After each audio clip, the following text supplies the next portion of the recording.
السلام علیکم dear viewers, ہمارا آج کا ٹاپک ہے محرم الحرام میں حلیم پکانے کا حکم۔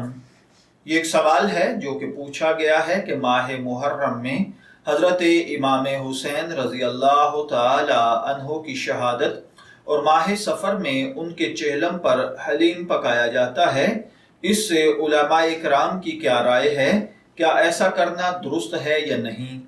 تو دیکھیے بھائیوں اور بہنوں، اللہ تعالیٰ کے نام کے علاوہ کسی اور کے نام کی حلیم یا کوئی بھی کھانا پکانا سال کے کسی بھی دن میں ہو حرام ہے، اور اگر وہ حلیم اللہ کی نام کی ہو یا ویسے ہی عام کھانے کے طور پر پکائی گئی ہو تو اس کا بنانا جائز ہے، بشرطے کہ کسی خاص رسم، عقیدہ یا سوگ کی بنیاد پر نہ ہو۔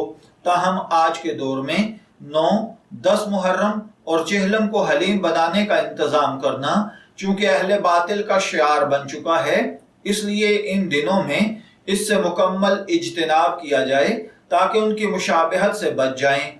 فسق و فجور کی مشابہت اختیار کرنا شرعاً ممنوع ہے، البتہ محرم الحرام کے ان مخصوص دنوں کے علاوہ کسی دن اگر کسی باطل نظریے یا رسم کی پیروی سے اجتناب کرتے ہوئے حلیم پکائی گئی ہو تو اس کی اجازت ہے۔